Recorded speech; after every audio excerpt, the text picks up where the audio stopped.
Good afternoon, depending on where you are, and welcome to the Oldish Live.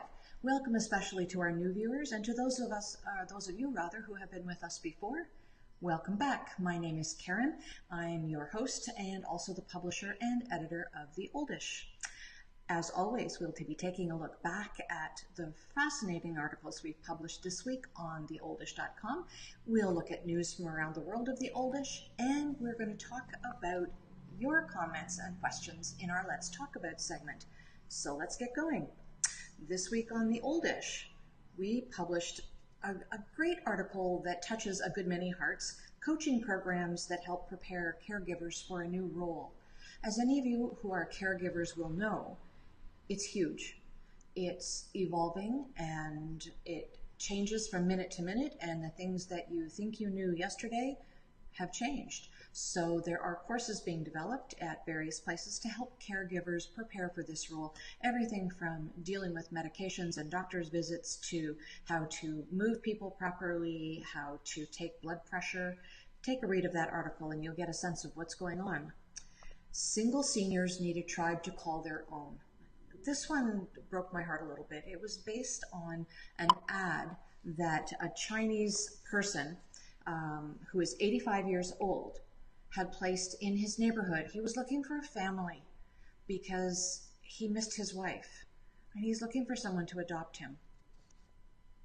Anyway, you may know some seniors who need adopting, not just at Christmas, but year round as well. So take a read of that. Gift ideas that older moms will appreciate. Mother's Day is coming up.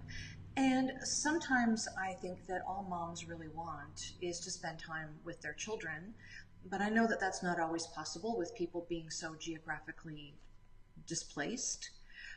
However, if you're a little tired of getting your mom the tried and true flowers and chocolates, we've got a whole bunch of ideas to liven up your gift giving. So take a look at that article. Bike chairs. Have you heard of bike chairs? They are bringing back the joy of cycling. Now, I first heard about bike chairs last year when our long-term care facility in the town where I live was gifted one. So basically it is a bicycle that has fixed on the front of it a chair and two wheels. So it's perfectly safe and secure. But a person who is perhaps wheelchair bound or who is not as mobile as they once were can sit in this chair while somebody who is healthier can be on the back pedaling, and take them for a ride and let them feel the breeze in their hair, let them go to a shop to have a coffee, perhaps look at some biking trails. It's really a wonderful thing, and they're popping up all over the place. So take a read of that article and see if there is somebody you know who might benefit from a bike chair. Enjoy the outdoors, but don't forget insect protection. Isn't that the truth? I think those of us who have animals know all about flea and tick protection that we get for them on an annual basis. It seems to be starting earlier and earlier. They don't really think about the month as much as these bugs think about the temperature. So as the temperatures get warmer, they come out. And you know, ticks are something that we always associated with the woods, going for a walk on nature trails or through tall grass. They are showing up in people's backyards now. In people's backyards. So you need to know what to look for. And more importantly, you need to know how to safely remove the ticks. So take a read of this article. Older adults at risk for E. coli. So have you been following the news articles with regard to romaine lettuce? I believe they have narrowed their search for the perpetrator as such to a farm in Arizona. However, this sort of problem is showing up in romaine lettuce in Canada as well as all over the US. So you need to know about that. And our writer Heather gives you a great recipe for a salad that doesn't involve lettuce at all. So take a look at that. The 7 top articles this week, I usually just do 5, but I did 7 because there were some new ones. I'm just going to flip off this. There we go. I'm just going to read you the top 7 because some new ones showed up that I thought were really interesting, and the number of people who were reading them was really quite extraordinary. So the number 1 slot, chicken shots for knee pain. A lot of you must be having knee pain and you're searching for this article because it continues to be very well read. Friends with benefits after 50. Some of you are searching for something that goes beyond knee pain. Well, that's okay. That's okay. You know, it's nice to have somebody who doesn't live in your house who you have to clean up after, to clean up a little bit and go out to a gala. They're very popular in the spring for fundraisers, or to the theater, or just out for dinner. Yes, I know friends with benefits are associated with sex, and that's nice too. Anyway, it's the second most popular article this past week. FDA approves new treatment for age spots. As I have said before, you can color your hair, you can put Botox and Juvederm in your face, but the hands always give us away those age spots. So the FDA has approved a new treatment. Take a look at that article. Pickleball, fast-growing sport among seniors. In our town, it tends to be a winter sport because they have an indoor arena that they use for that, but in many places, it is an outdoor sport, and it is really gaining popularity very fast. So if you haven't heard of it, it's kind of a funny name, but check out this article. The stages of Alzheimer's disease is article number 5. It was really well read, so I suspect that people are concerned about perhaps their own memory or the behavior of others in their lives, because that is a good article. The coaching programs helping prepare caregivers for a new role is also a very popular article since it appeared this week. It was a brand new article published this week, and it is in position number 6. And in position number 7, really well read, when is edema cause for concern? So edema is swelling, and you really should know when it is something that you should be checking out with a doctor and something that you can just ride out. So take a look at those articles. Okay, let's talk about questions and comments. You know, we have really great readers. They are always leaving us comments. They private message me a lot and ask various questions. Aging is something that for many people brings with it questions that are rather more private, and they want to know if they're okay and if they're normal. I'm not a doctor, so I can't answer that, but I can assure people that going to a doctor is the right thing to do, or I can direct them to an article that points out some research that has been done in whatever their area of concern is. So let's take a look at some of the comments and questions that you, our readers and listeners, have asked. I created a poll on Facebook a few days ago. It ends in about 2 hours, and it asked, do you need guidelines to determine if you or a loved one can age in place successfully and safely?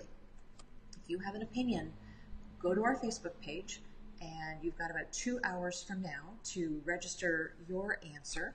But thank you to Anne for your lovely comment, and thank you also to the messages I got from Roy, Michelle, Susan, and Melinda for expressing your frustration on how large and never-ending the task of caregiving is. It is definitely not easy to consider all of the bits and pieces that those of us who are quite well take for granted in our lives and always have. But of course, when you're providing care for someone who has challenges, those bits and pieces can fall by the wayside. We don't even think about them. They're so normal and natural to us. But anyway, thank you for those kind messages. I appreciate it. We've done several articles on the Oldish.com about exercise and the benefits to your joints and to your longevity that exercise brings. So thank you to everyone who commented. I want to address one common theme, though, that runs through a lot of the messages that I've been getting, and that's the frustration that older adults are feeling with their inability to lose weight. I feel your pain, really. As the saying goes, the struggle is real. Several people have been to their doctors to check on their medications and to check on things like their thyroid health, and those are appropriate actions to take, certainly.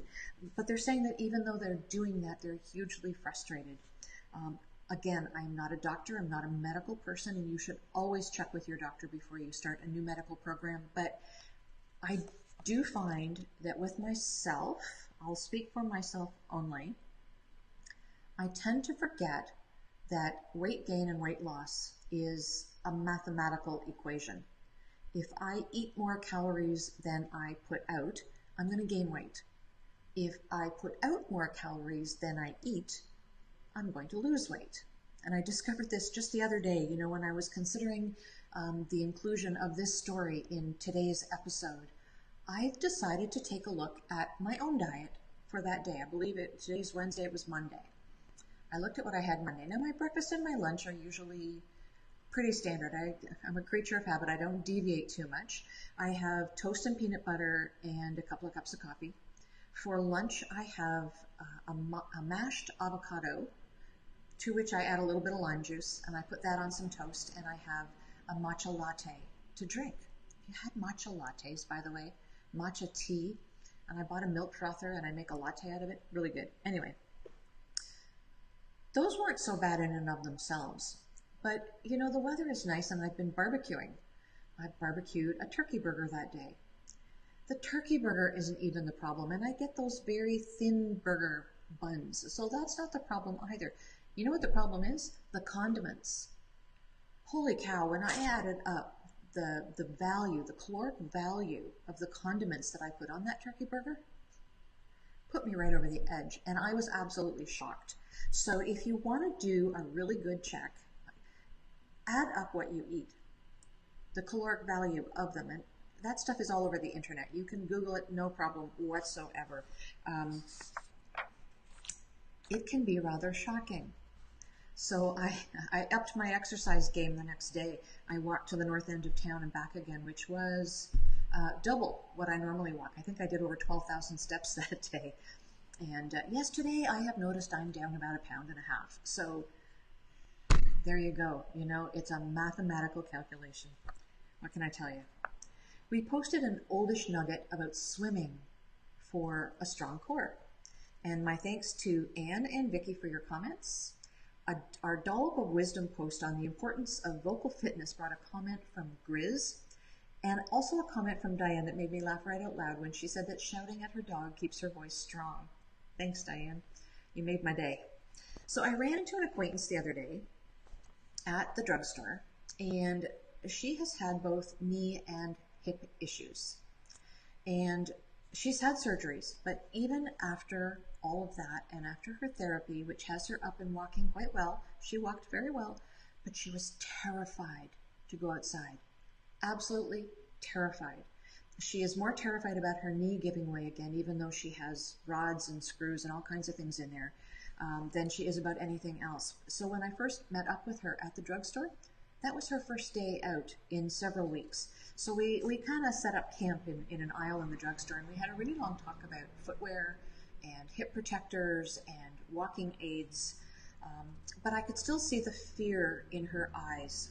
So I did encourage her to advocate for herself, and I'm going to encourage you as well, because I know that that we, and when I say we, I mean not only myself, but my staff up at our store at Brown Healthcare, they talk to people every single day who are in the same position. They're terrified. Something has happened and they're terrified. And just in our little nook of the world, sometimes having a hip protector means the difference between a little bit of confidence and no confidence. But for someone like this acquaintance that I ran into, it's a whole raft of things. So I don't want to focus too much on hip protectors, but it's one piece of the puzzle. But I'm going to advocate for you that, the fear of falling is paralyzing, absolutely paralyzing. And it causes people to become isolated, to stay indoors because they are more afraid of going outside than anything else in their life. But the fear of being outside, creating this social isolation, is causing another huge problem. Social isolation has been declared as the #1 health challenge of our day by several researchers in the US. I may have spoken to that before on some of these Oldish live shows, but it is so worthwhile taking those baby steps to regain confidence. And now that for those of us in the Northeast, the weather is vastly improved, get out there and take those baby steps. Not a huge push, but one day at a time. Get back your confidence, advocate for yourself, and get out there. Please, I beg you, get out there and be confident. If you need help, ask for help. Ask your neighbor, ask your doctor, ask your family. Get the help. Advocate for yourself. Don't be so shy, because you don't want to think you're solving one problem for yourself when in reality what you're doing is creating an entirely different problem. Okay, so let's today look at around the world with the Oldish. We've got some interesting stories for you. Dr. Ardra Cole of Mount St. Vincent University, that's down in Nova Scotia, is studying the relationship between seniors and their dogs. We did talk about this before, but now she has another tactic that she is employing. Dr. Cole is hoping that her research will play a role in supporting seniors who want to keep their dogs even after they move into long-term or nursing care. Says Cole, you can't have people who are speaking so passionately about the value, importance, and meaning of the dog in their life, and then not pay attention to it as something that is significant for thinking how we can support seniors in our communities. Dr. Cole, you're absolutely right. Out in Winnipeg, the Rainbow Resource Center is concerned about the LGBT community feeling that they have to go back in the closet because of attitudes that haven't changed enough to make them feel comfortable in the seniors' housing options that are currently available. The Rainbow Resource Center is envisioning a seniors' home dedicated to the LGBT community, much like other centers that are already being built in Washington, Minneapolis, Los Angeles, Philadelphia, and Chicago, among others.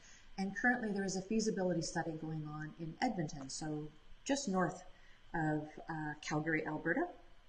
And they are looking at what they might do to provide some safety and security for their LGBT community. Consumer Cellular is marketing a touchscreen tablet specifically for older folks. It's called the GrandPad. And I know that we talked about this here before, but we didn't have pricing. So I now have pricing for you, and I wanted to follow up with that. So the GrandPad, think iPad. It's a tablet. And it comes with apps that are essential for calls, email, and photos. Also has a few popular games. It is available for $200 and a $40 a month connectivity fee. Now it's only available in the US, so our US readers, you'll be able to take advantage of this. Still not available in Canada.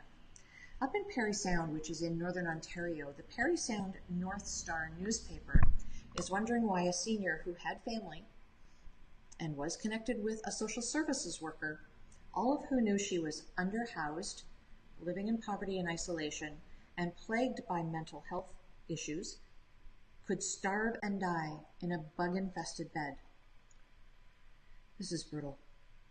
It was days before this woman was found. She was let down by her family and by the social services system, and the newspaper is worried that this story could become typical. As you might imagine, her family, I don't know where they were before, but they're outraged now and demanding answers from the social service program. I think that's all I'm going to say about that. The State and Retirement Community in Fort Worth, Texas has formed a ukulele band. It meets twice a week, and it puts them at the forefront of a new pop culture trend. I know I have a lot of friends who are picking up the ukulele. Some of the residents there have never touched an instrument in their lives, and while others can't sing, nobody cares, and the band is absolutely thriving. You go. That is amazing. So I'm going to show you where you can find our articles. There we are on the screen. Theoldish.com is where you can find all of our articles that are published almost every day of the week. And our social platforms are, of course, Facebook, which is where you're watching this. We have a presence on YouTube, and we are also at The Oldish on Twitter and Instagram. And there is sometimes different content on those channels, so I invite you to check us out there. Please feel free to leave your comments and questions as always. And until we meet again next week at Wednesday, 12 o'clock noon, remember please that it does indeed take a village to age a senior. Goodbye, everyone.